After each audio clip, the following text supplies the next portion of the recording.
with Sam Seder. The destiny of America is always safer in the hands of the people than in the conference rooms of any elite. Sam Seder. They are unanimous in their hate for me, and I welcome their hatred. We must guard against the acquisition of unwarranted influence, whether sought or unsought, by the military-industrial complex. The Majority Report with Sam Seder. Ever get the feeling you've been cheated?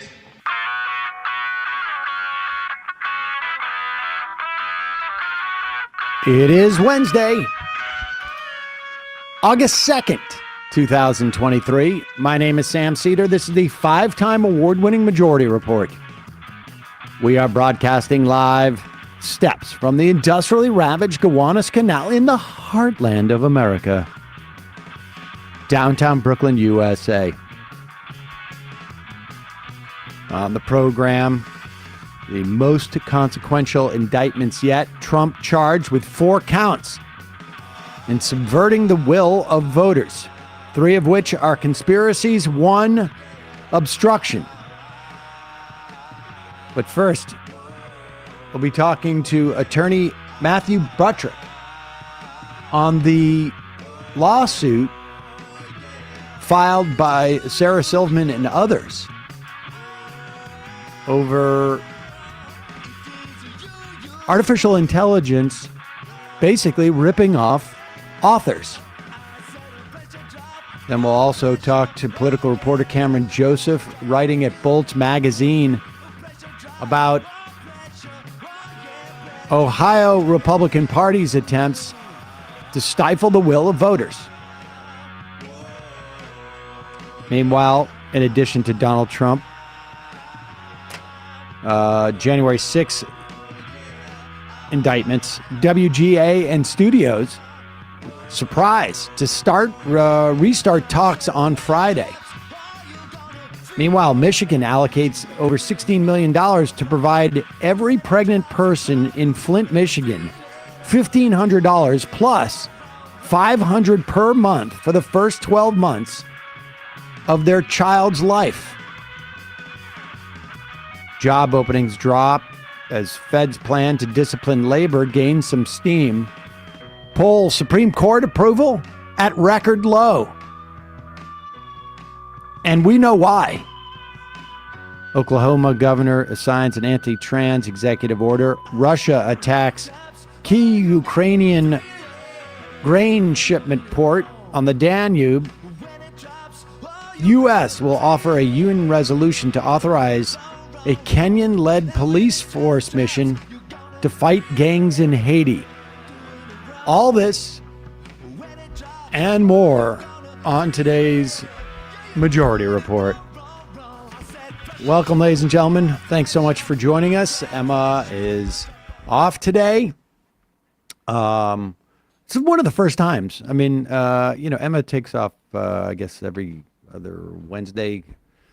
And it's one of the first times that like some major news has broken when I'm not off.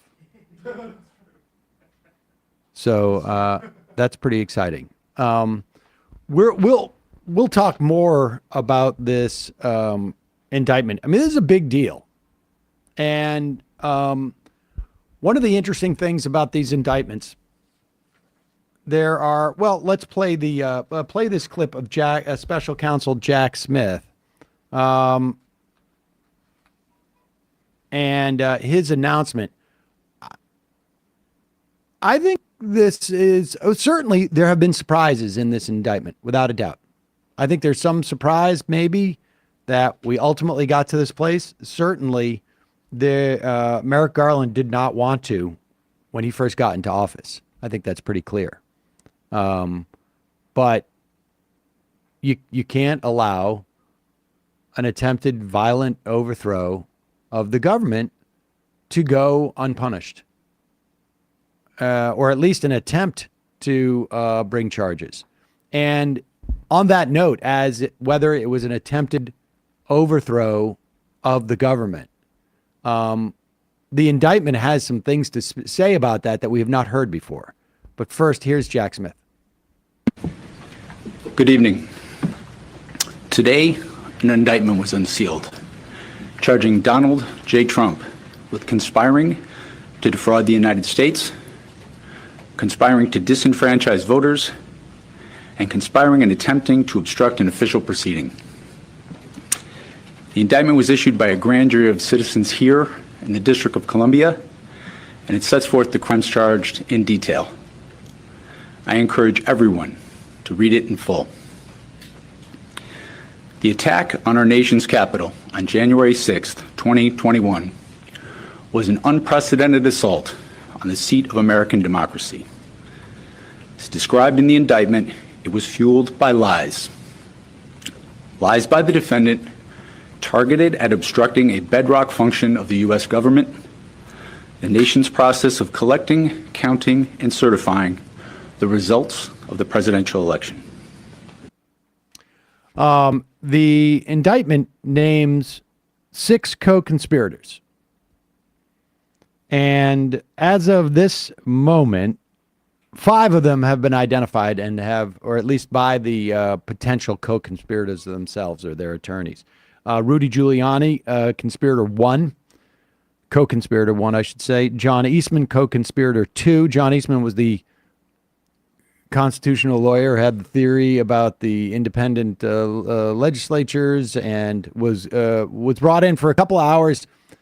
He was the one who was in for hours and hours with Mike Pence, and trying to convince Mike Pence to do this. Or Mike Pence was trying to find out, could he do this? Sidney Powell, a conservative lawyer who has, more or less lost her mind, may have lost her mind before then. This is a key one, though.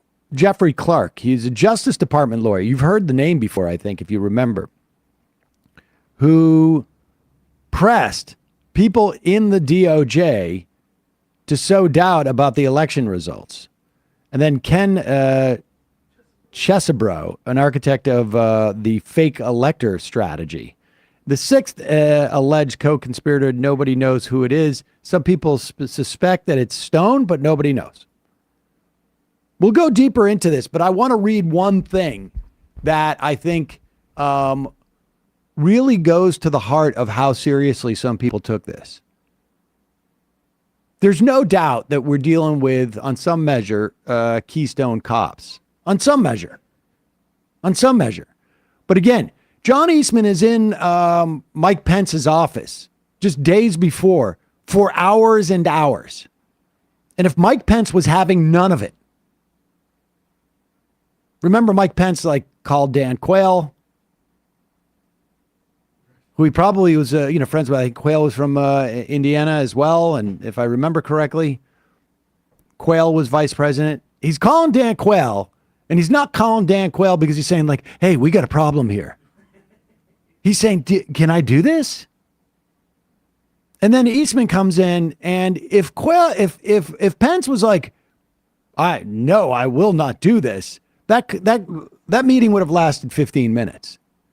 But instead, they're in there, can I really do this? Can I really do this? Explain to me how this happens. He was entertaining it. But the real damning, I think, evidence of just how serious this was, and there's a lot of things that are left out of the indictment. Any potential relationship between Trump and the Oath Keepers or the Proud Boys through intermediaries, none of that's mentioned. No one like Bannon or Stone is mentioned in the indictment. I think he kept this clean to just down to what they could absolutely 100% prove, which makes sense. But this, from the indictment, paragraph 81, on the afternoon of January 3rd, co-conspirator number 4. Co-conspirator number 4 is Jeffrey Clark. He was a Justice Department lawyer. The previous month, the deputy White House counsel had informed the defendant, that's Trump, that there is no world, there is no option in which you do not leave the White House on January 20th. Whoever that deputy White House counsel was We're not sure. I mean, maybe people have some speculation.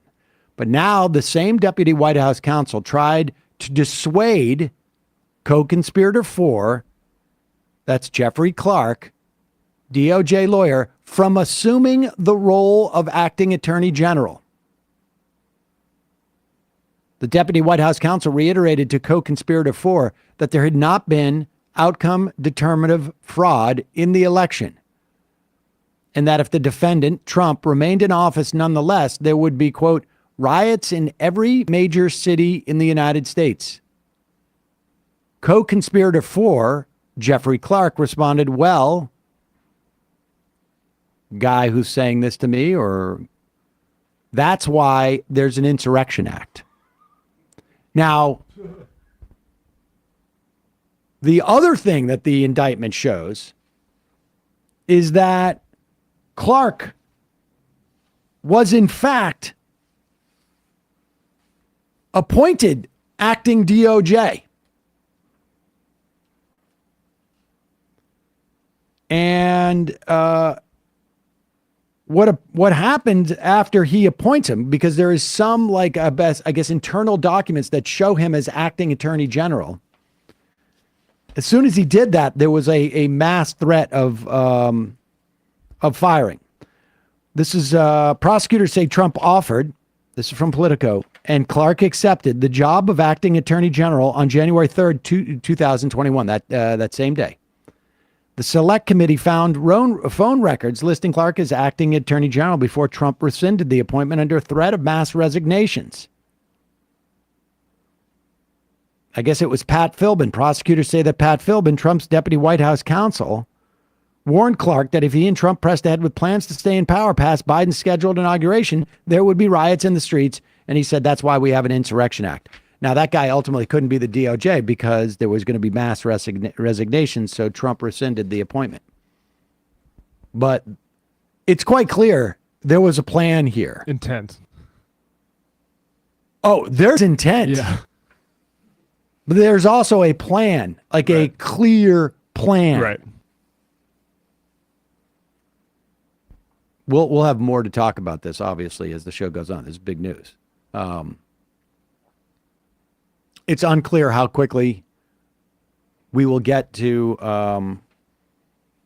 a trial and what would happen if there's a conviction and appeals, et cetera, et cetera. But the judge who's overseeing this case, we should say, has sent many people to jail for their breaking into the Capitol building.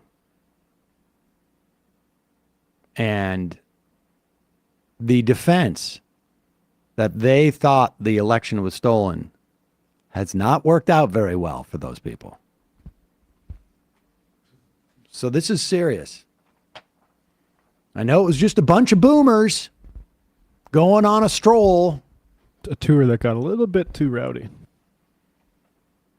We'll talk more about that in a moment. And just in a moment, we'll be talking to Matthew Butterick, who is representing Sarah Silverman, among some other big authors,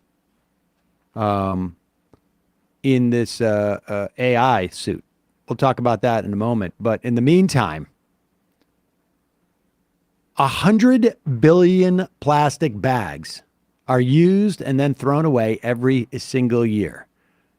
That plastic bag you see in the gutter, the plastic bag you see floating in the sea, the ocean.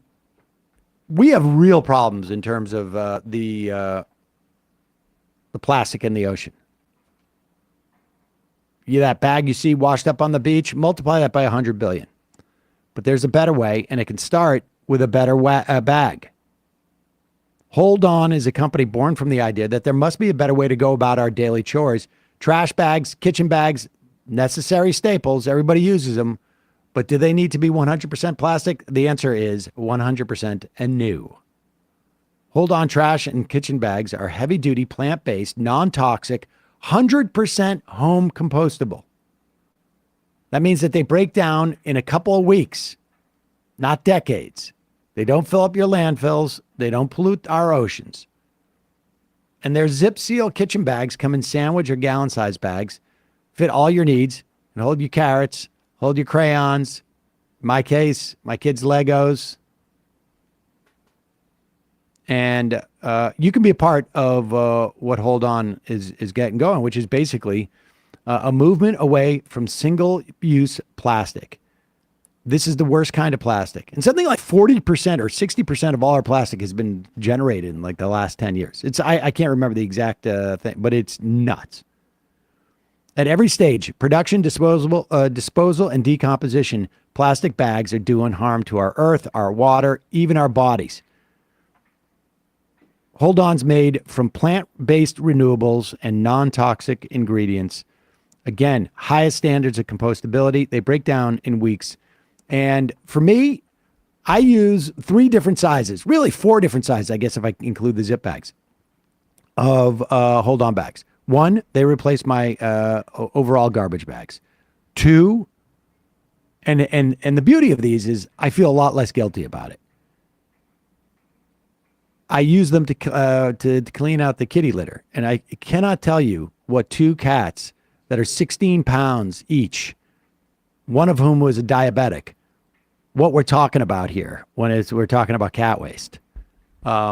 These bags need to be durable, and I use a lot of them.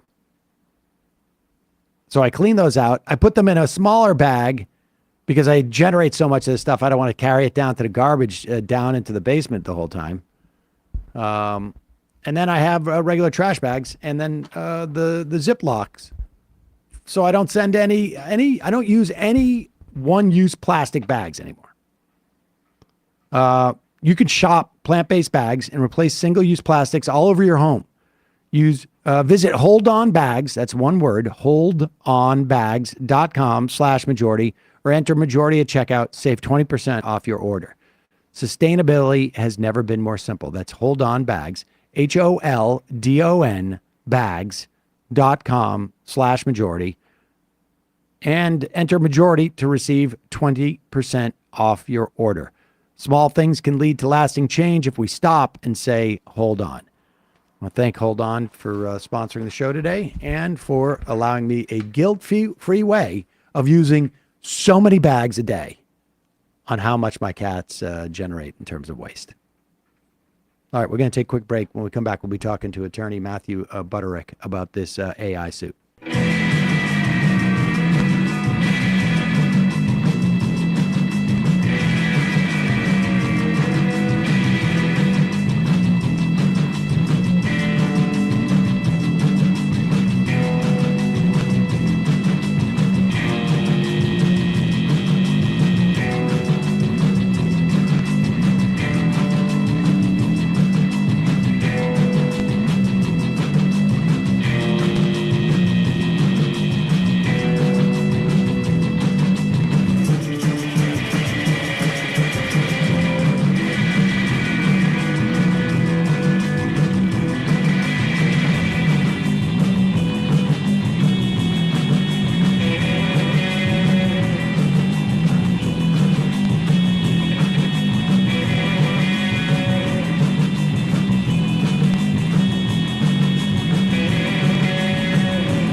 We are back. Sam Seder on the Majority Report. Want to welcome to the program attorney Matthew Butterick.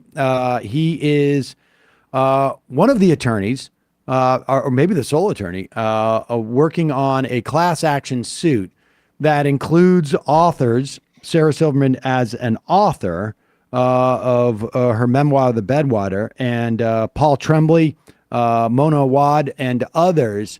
So these are some big authors. And these suits are, Matthew, who are the defendants in these suits that you're bringing in? Welcome to the show. Thank you, Sam. Nice to be here. And I should say that I am not doing these alone. These are big cases. And to do these cases, I've teamed up with a great attorney in San Francisco named Joseph Severi, who's a long-term antitrust and class action lawyer. Whereas my background is more as a professional designer and artist and programmer. So that's sort of the expertise I bring. The defendants in these cases with the authors, there's two defendants. There's one case against OpenAI that's challenging their training and deployment of these, what they call the GPT language models, right, which people are getting to use in this ChatGPT web app. And then there's a second case against Meta, the parent company of Facebook, of course, challenging their use of books as training data in their language model, which is called Llama. Okay, so tell us the process in which this happens, because it seems to me that and maybe you know, we can put a pin in this question for a moment, but it seems to me that this process, the black box that is this sort of these type of artificial intelligence is also applicable to things like voice and images. In other words, you've got to feed stuff into one side of it, and it cannot produce its end product without that input. That's absolutely correct. And in fact, my co-counsel, Joe Severi, and I, this is actually the kind of third set of cases we filed. Last November, we filed a case on behalf of open source programmers challenging a software AI product called GitHub Copilot. And then in January, we filed suit against Stability AI, Midjourney, and DeviantArt on behalf of a class of artists, you know, to your point, challenging their use of their copyrighted artist training data. So you're absolutely right that all of these systems derive their value from the work of human creators. And, you know, so I like to say that artificial intelligence is a bit of a misnomer because it's really human intelligence that's simply been divorced from the creators, repackaged, and had a new price tag put on it. Yeah, I mean, I think this is an important sort of like conceptual thing to understand, right? Because theoretically, if we took a baby and provided them with food, but never interacted with them, they would still develop and be intelligent. Their language processes may not be the same if they were isolated, but if they were on a desert island or something, they would still develop intelligence in a way that these artificial intelligence can't. They need this input to output anything, it seems like. That's absolutely true. I mean, I'm not a cognitive psychologist, so the baby part I don't know about. But, you know, I think your intuition is correct that, you know, whereas we hear a lot, you know, it's frequently said that these, you know, AIs learn in the way humans do. And yet there's so many differences that, you know, go unremarked. And you raise one of them, which is that humans have a whole sort of contextual backdrop in which to situate new information, and these AIs don't. Everything they learn, so to speak, is from the training data. They can't generate anything that they didn't see in the training data. And so, and moreover, they don't understand the meaning of anything in the training data. You know, whether it's images or text or programming code, it's all just a bunch of numbers to the AI. It doesn't, you know what a photo of a cat with a purple hat looks like. Let me ask you about that though, because I did hear some, I think it was a This American Life on that, where when they were first rolling it out. Now I'm a little bit skeptical to listen to like what Microsoft, scientists are saying about their own thing. And so, and supposedly the amazing thing was like that the artificial intelligence drew a picture of a unicorn on its own in some fashion. Like it knew what a unicorn was, and it just drew like a stick figure of it. But this is a different thing, right? Because they're not generating their own new stuff. They're actually just sort of regurgitating the copyright. So let's talk about like, what are the damages for a tort? If I remember correctly, You need to prove a damage or harm. You need to be able to say that there are damages that can be remedied by a court, and you need to show some causality. What's the best place to start when you're laying out this case? Sure. Well, the core of these cases with Sarah Silverman and the other authors is good old-fashioned copyright infringement. And sometimes we've heard, these questions that are being raised in Congress about whether new laws are necessary to regulate or challenge AI. And so far, I'm not sure that's entirely necessary because copyright is a great law and served us well for hundreds of years. And the problem is the same as always. I mean, the copyright is the giving the author the exclusive right to determine who gets to do certain things with their work, including make a copy. And in the first instance, these AI companies have picked up a whole lot of books. We don't know exactly how many. We think it's probably hundreds of thousands of books, most of which are under copyright, and fed them into their system for training without the author's consent and certainly without giving them any compensation or credit. So that right there, we're alleging, is garden variety copyright infringement.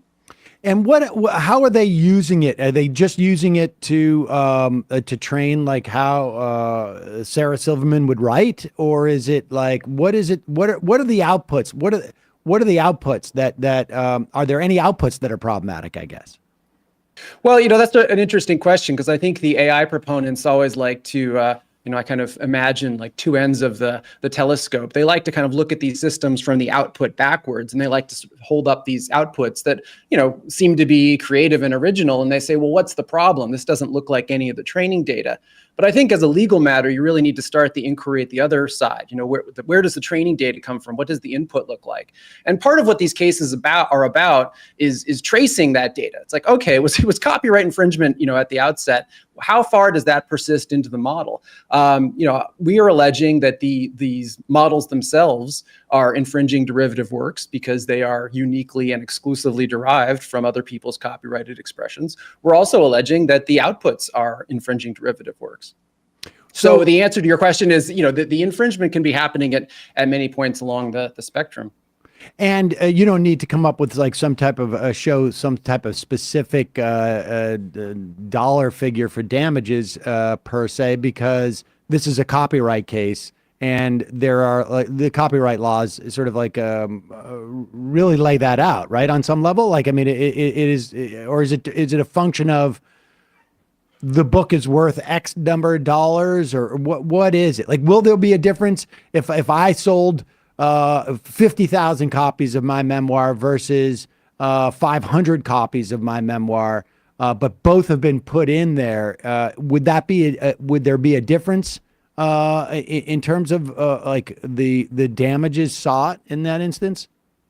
Well, we'll see how the cases go. I mean, obviously, we're bringing this as a class action, which means ultimately we're going to ask the court to certify that we're actually litigating all the claims of all the authors. So there's going to be a number of ways to kind of go about calculating damages. But in the first instance, to your point, copyright law does contain a provision for statutory damages, which kind of sets a floor on it, and so that's a place to start as far as what the possible liability here is.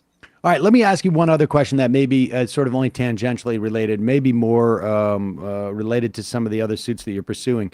But let's say I did a voice on a cartoon, just hypothetically, and when I sign the contract, it says that Disney, for example, can use has the rights to my voice in perpetuity in all formats, etc. Has also the right to manipulate my voice. They can cut it up. Maybe they use it for promos, or they're doing like they decide to do a montage of my character or whatever it is. The language, that standard language, I'm sure you've got to be somewhat familiar with in these type of contracts, and they do the same thing with the images, right? When I'm going to do be an actor on a show, can they then manipulate that stuff? Like, does that contract cover future manipulation through AI. I just saw a story of like where all of like South Park was dumped into an AI, and this company just basically generated new episodes based upon developing the voice. And I've played around with like voice technology where I input, an hour's worth of my talking, and it pumps out. I can type a sentence and it pumps out my voice there. Is that covered by pre-existing contracts? Do we know, or is that something that we have to test in a court of law? Well, I should start by saying I'm not your lawyer. I can't give legal advice to all your listeners. You raise a great point, though. I mean, I think that right now we're in this era of kind of these big models that claim to do everything. And we're going to move, I think, commercially toward an era where the models get smaller and more refined. So to your point about somebody's making a model to just do South Park episodes, you're going to see people making language models that just output fiction. And then there are going to be ones that just output thrillers or mysteries or romance. To your question about the use of voices, and again, I'm not your lawyer, right? But this is one of the big issues that's going on with SAG-AFTRA and the strike now, right? I mean, this is a huge issue for talent and how studios ought to be able to use their work. And obviously, Sarah Silverman's involved with that too, which is a worthy cause. As copyright law, the wrinkle is that a lot of times, if you're an actor, you don't end up with copyright in the material, right? You're kind of brought in to do a performance, and it's a work for hire. Right. That said, actors and other performers still have certain rights that they are going to be concerned about with AI. One of which would be called the right of publicity, right? Which is the notion that if you're like Sam, if your voice is distinctive and someone's using an AI to replicate it, and future listeners of that property think, oh, is that Sam Seder? Well, that's kind of a difficult issue that you might have. And the other big one is just biometrics, which is any kind of biological information that can be associated with you, whether it's your likeness or the way you move or your fingerprints or your eye scan. AIs are capturing a lot of this, and this is something that we've heard from voiceover artists, for instance, who are concerned about this and whether biometric laws give any protection. California has a great biometric protection law. Illinois does too. But there isn't a federal biometric protection law, and there isn't a federal right of publicity. Though maybe in the AI age, to kind of go to my original point, there's going to be a call for that. So what's the next steps of this? You go in front of a court to see if your class can be certified, essentially, and you can represent the authors, or if it has to be, what's the alternative? Yeah, I mean, the cases are brought in federal court in San Francisco, and the class certification actually happens a little ways down the road, probably in 12 to 18 months. First, there's going to be some discussions and papers filed with the defendants, trying to narrow down the lawsuit. And then there's going to be what's called the discovery phase, right, where we get to ask the defendants for documents and so on, and they get to do the reverse. But obviously, we're very curious to hear exactly what training material they used, and that's part of what we hope to learn in the lawsuit. So I think for those who look at the complaint and say, well, how are they going to prove it? They don't know for sure that such and such book was used. Well, we will know for sure because the defendants are going to tell us under oath which books they used. Interesting. Matthew Butterick, thank you so much for catching us up on this. I think we're going to have a lot more conversations about this, I think, in the coming weeks, months. Well, I don't know, weeks, but months, certainly. Years, and yeah. Definitely years. Okay. Matthew, thanks so much. I really appreciate it. Of course, my pleasure. Thank you, Sam. All right, folks, we're going to take a quick break, and when we come back, we'll be talking to Cameron Joseph, a political writer at Bolts Magazine, about a vote that's coming up in just about a week, I think it is, in Ohio, that at the very least directly relates to a person's right to get an abortion in Ohio, but it also is going to have even far-reaching implications than that. We'll take a quick break. We'll be right back.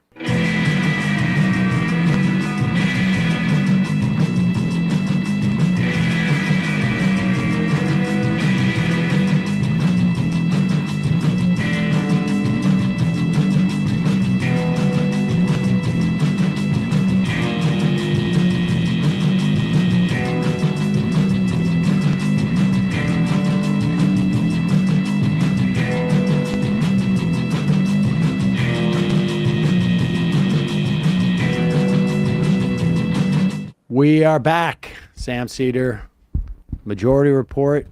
Emma out for the day.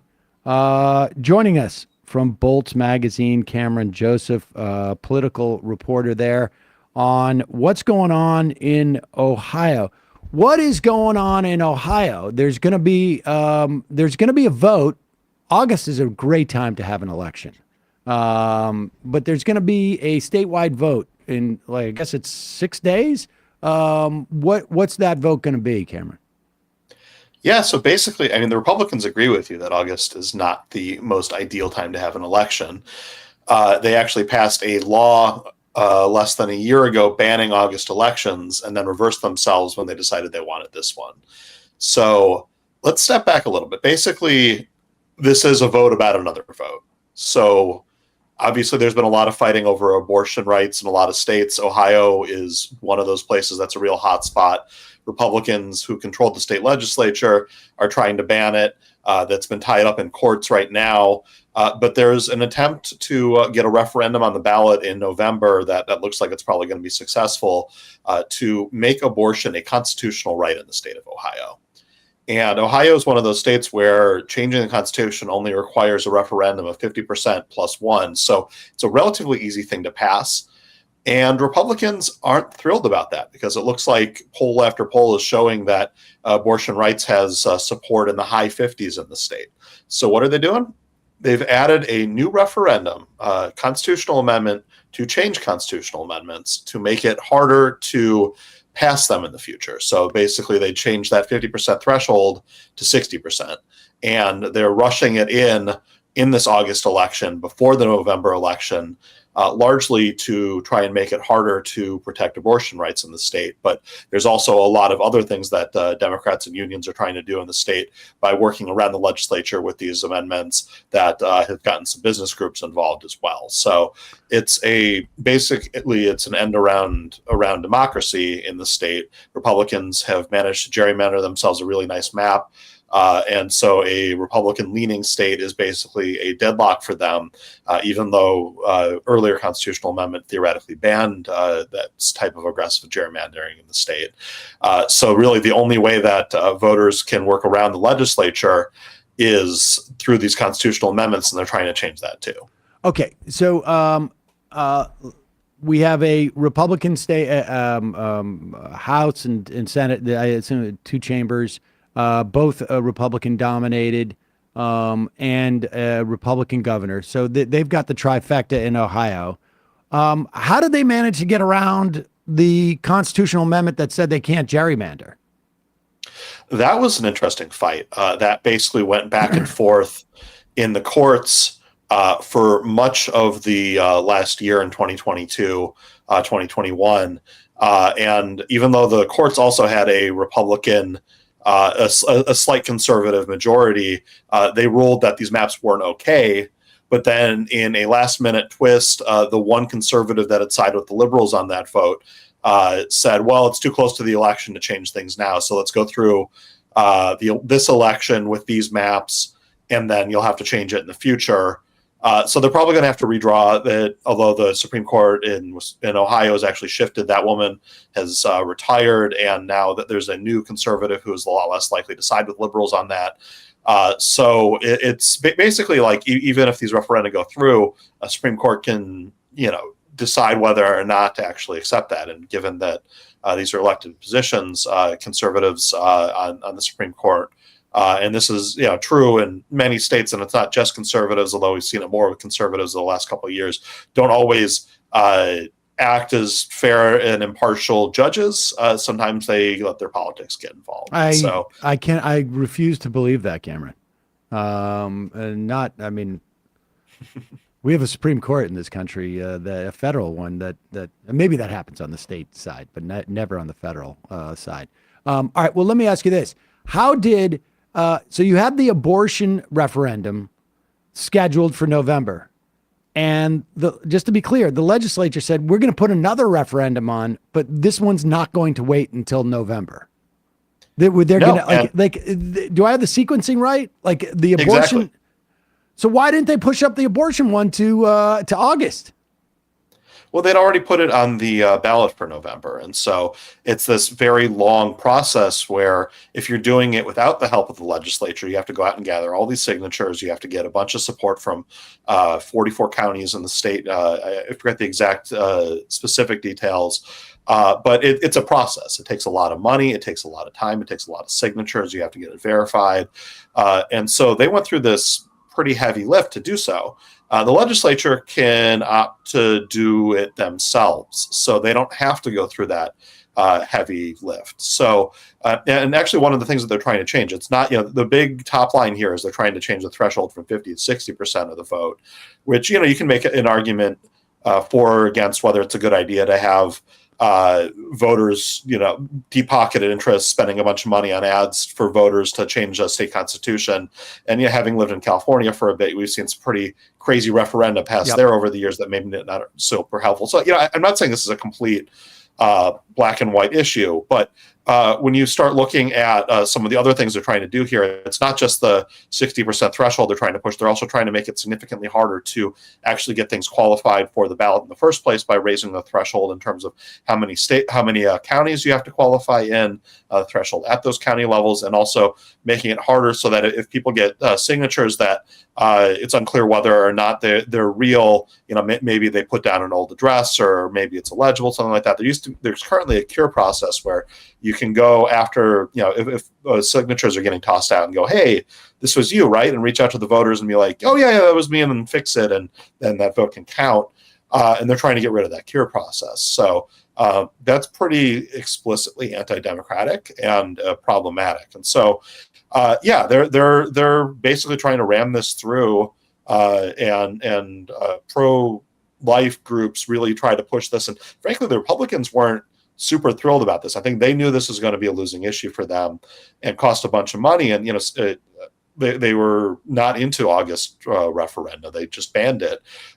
Pro-life groups really were upset about this, and they pushed really, really hard in the state legislature. They failed a couple times, finally got it through. And I think Republicans are kind of reluctantly going along with this.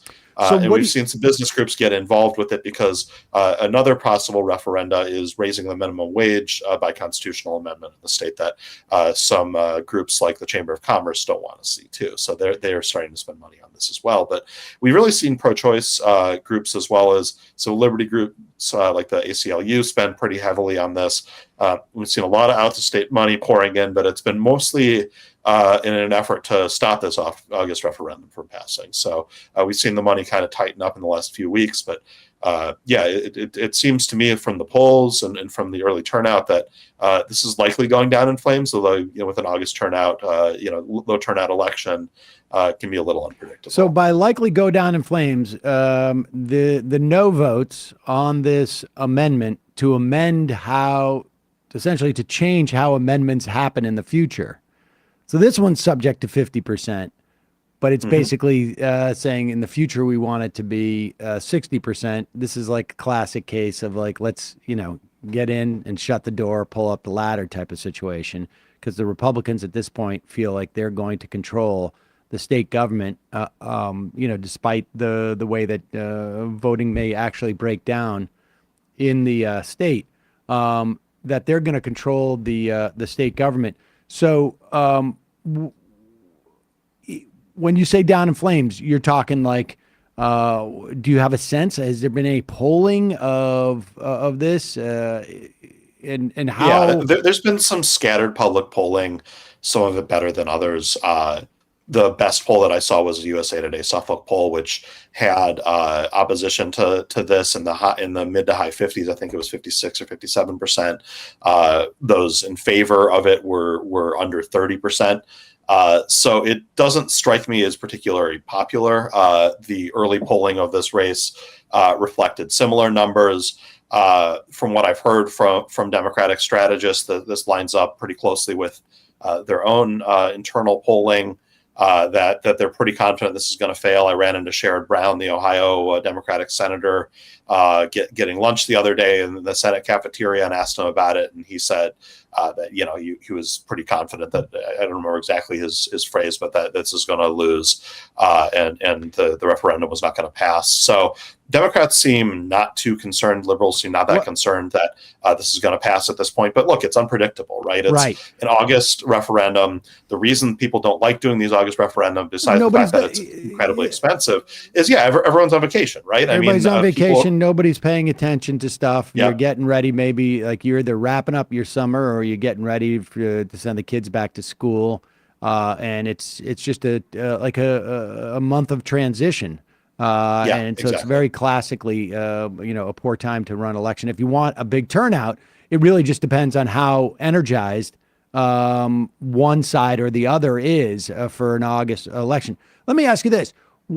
Why and I guess maybe the idea was you don't want to wait a year, but were Democrats contemplating having the referendum on abortion rights in 2024?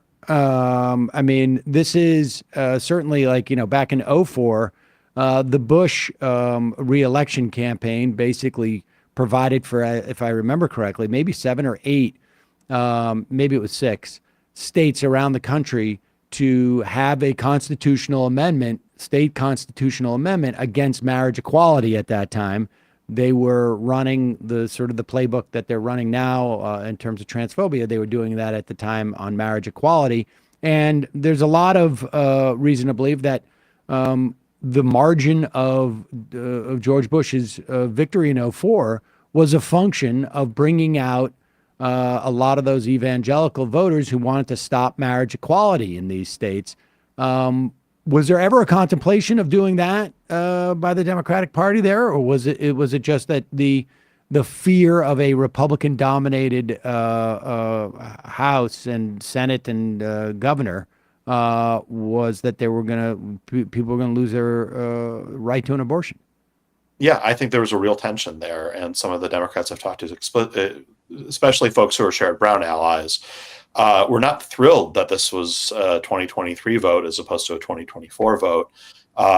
Some folks who want to see Sherrod Brown reelected in the state were hoping that this would be on the ballot with him and help turn out liberals and Democrats and young voters and women and help in 2024. And instead, it's going a year earlier. There's a big trade-off between folks whose top issue is making sure that abortion is legal and folks whose top issue is making sure the Democrats have the best chance of winning in the state. And so, we're seeing with this referendum that conservatives are trying to pull a fast one and make it so that this referendum can't go through. So there's definitely a reason for this urgency.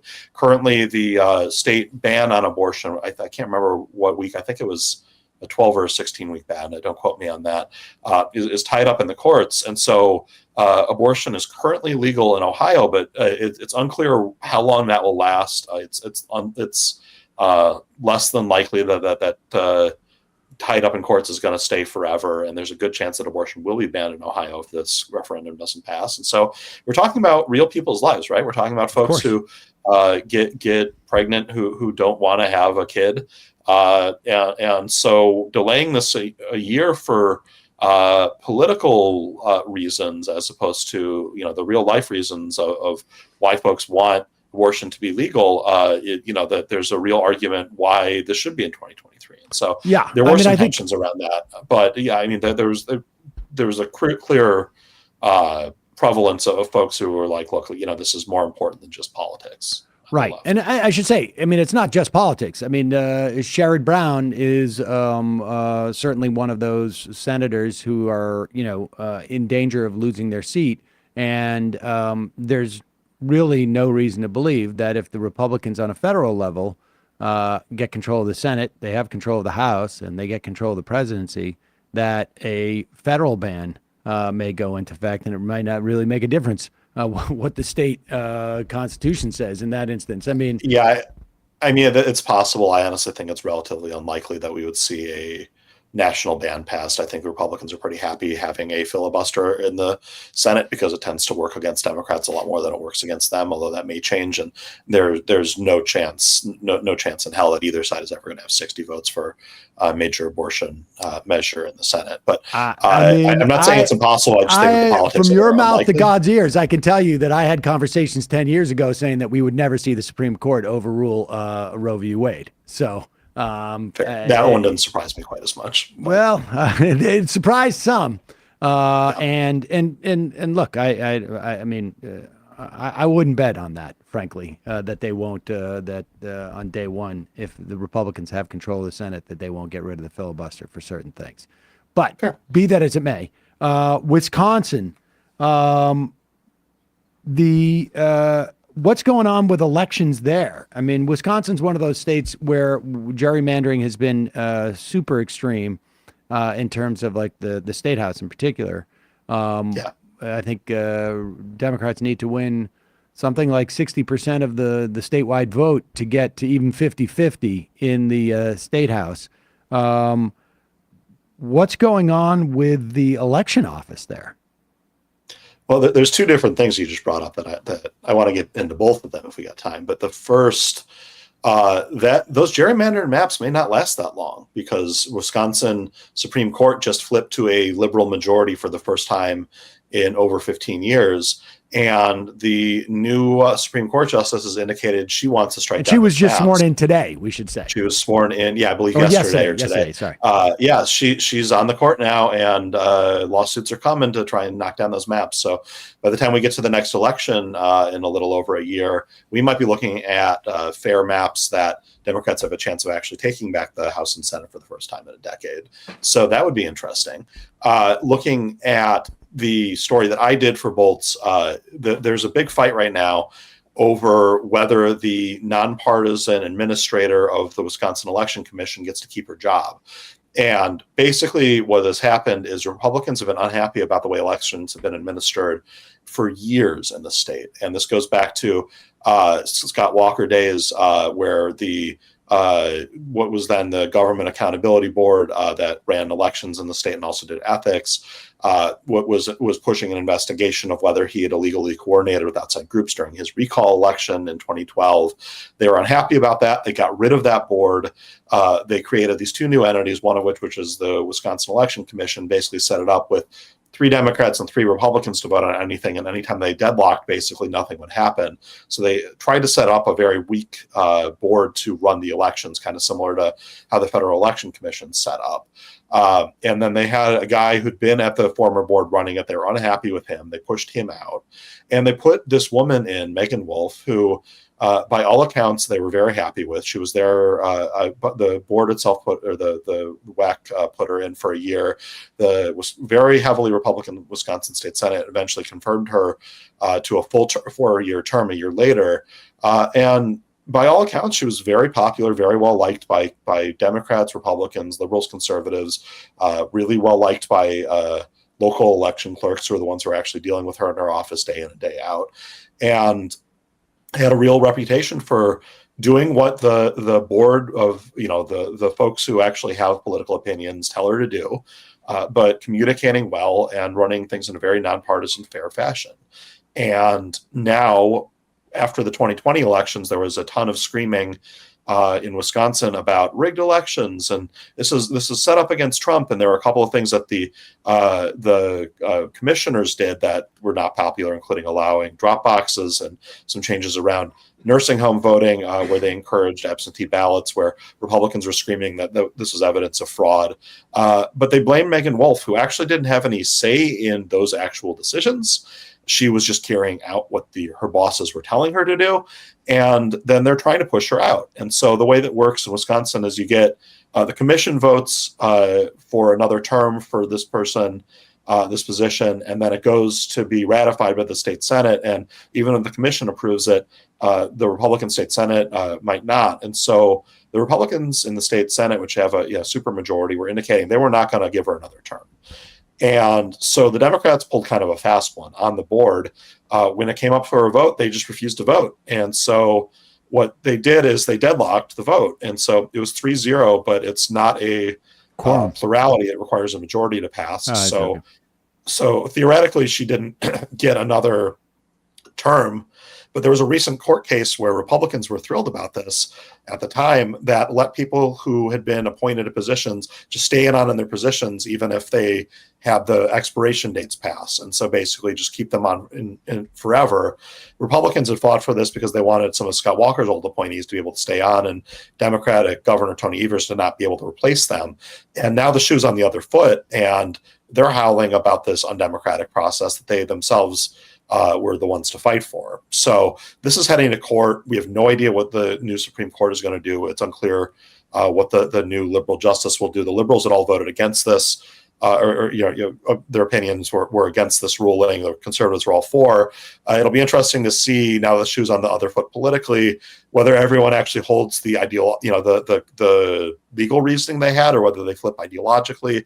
It's very uncertain. But basically, the TLDR is Megan Wolf and everyone around her has no idea whether she's going to have this job going and forward. And it throws the whole office into disarray. Yeah, it's chaos, and people who have been facing these conspiracy theories for years are really getting sick of it. I know that one senior official in the office under her is already leaving. The IT director of the office has decided to leave, and I've heard that's because they're largely just fed up with the situation. Right. And if Megan Wolf gets pushed out, it's unclear who they're going to be able to find to replace her, who's a competent official that everybody can trust. And if she stays, now she's become polarized and politicized. And if Donald Trump is the nominee and loses a close election in Wisconsin next time, I'm sure that the Republicans will be screaming about it then too. Cameron Joseph, Bolts Magazine, thanks so much for your time today. Really interesting stuff, and really well reported. Really appreciate it. Thanks, man. All right, folks, we're just running a little bit late here. I just want to go through, obviously, a little bit more of this indictment. And I should say that we're going to have a debate in just a bit. Just let them know we're just running a little bit late with Sean Fitzgerald. He goes by the title Actual Justice Warrior. He was on Tim Pool's show with Emma, and apparently he wanted to debate me, and he said so on the Tim Pool show. I will cop to not having ever gotten around to watch the rest of that debate, which I forgot that I didn't want to actually admit to, but I didn't. But nevertheless, he wanted to debate. Ooh, we got a rantcast. Quote, dishonest Jew. We got some new listeners in the chat. So I'm just noticing some of them. Some say let Sean stream. Some saying dishonest Jew. So just to set the table for. Wonderful. That's he great. must have tweeted out his the stream to his friends. But this actually won't be the link. We'll be providing another link to the fun half. Right. Right. Yeah. But that's good. Like I say, on Twitter, it's been great. The news, all the news I get now from Twitter is that I'm Jewish. But with all that said, oh God, I don't even want to know. Some fun usernames going on in there too. I don't even want to know anymore. But we'll get to that in just a few moments. More on this Trump indictment. This is number one. This is the Trump response to the indictment. And we should say, Trump is going to be a little bit panicked. The judge who was assigned to this election fraud case is basically one of the toughest punishers of rioters who stormed the U.S. Capitol. Judge Tanya Chutkan, former assistant public defender, was nominated to the bench by Barack Obama.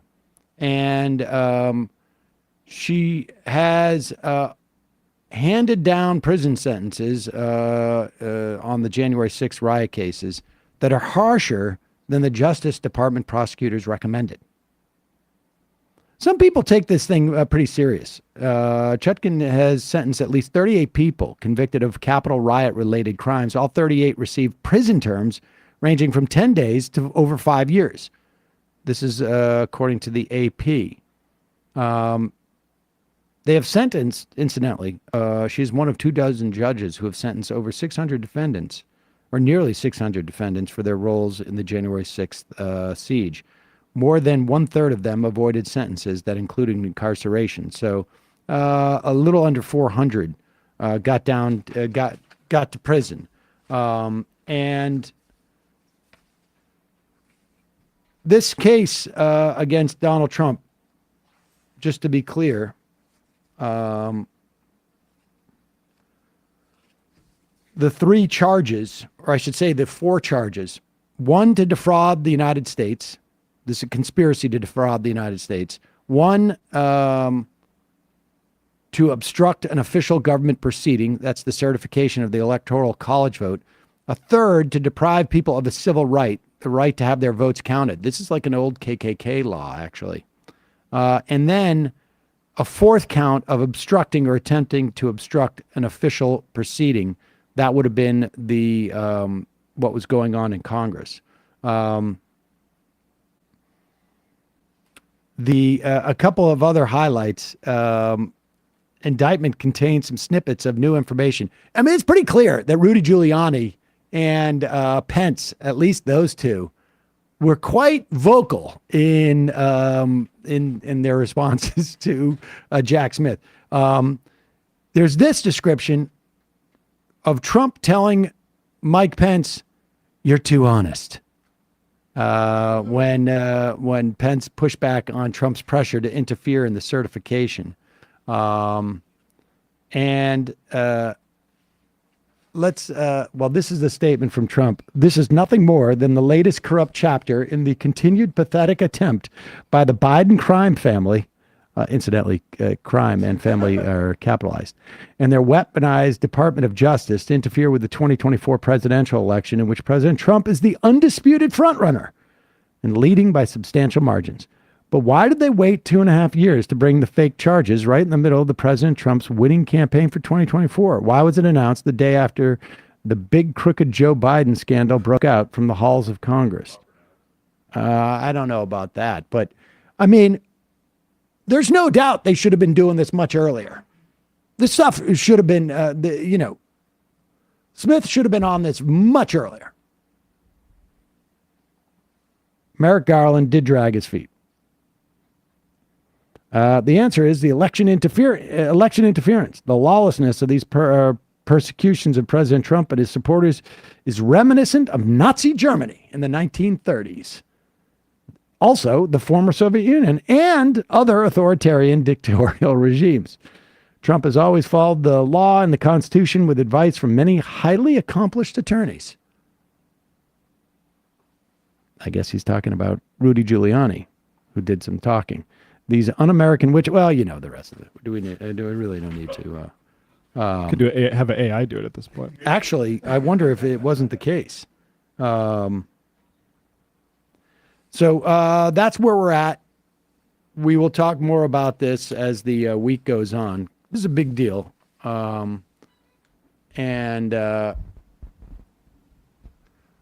We will talk more about this. We're going to head to the fun half. Like I say, we'll be having a bit of a debate with Sean Fitzgerald, who reached out to me, or I guess I reached out to him after I heard that he was on Twitter complaining that I wasn't responding quick enough to his debate cries. And we'll have him on. Just a reminder, it's your support that makes this show possible. You can become a member at jointhemajority.com. When you do, you not only get the free half free of commercials, but you also get the fun half. Don't forget justcoffee.coop, fair trade coffee, tea, or chocolate. Use the coupon code majority, get 10% off. And folks, if you're new to the show and you're joining us, we take phone calls. We're not going to take phone calls, obviously, when Sean's here, but we open up the phone lines. We don't screen them at all. We take all sorts of calls. We've got a special number that we've just issued for folks who have never seen the show before. So write this down. It'll be good from today and going forward. 646-257-3920. 646-257-3920. Bradley, what's happening on ESVN? We celebrated the 10,000 subscriber limit that we exceeded over the limit. Excuse me, 10,000 subscribers that we exceeded over the weekend. Threshold. That's the word I was looking for. And with that, we had a very special interview with former NFL running back Arian Foster, who is also the host of the Barstool's Macrodosing podcast, about the NFL labor market and a few things about his career and everything like that. It was a really awesome conversation and super, super appreciative to Arian for joining us. YouTube.com/ESPN show for that and more, and the clips from that interview and other topics that we discussed as well. Matt, what's happening on Left Reckoning? Left Reckoning is tonight at 7 o'clock Eastern Time. David is back from his visit to New York. We're going to be talking to Darna Noor. She's a Boston Globe climate writer talking about climate. All right, folks, going to take a quick break. We'll be right back after this. You are in for it. All right, folks, 646-257-3920. See you in the fun. Oh, no. Are you ready?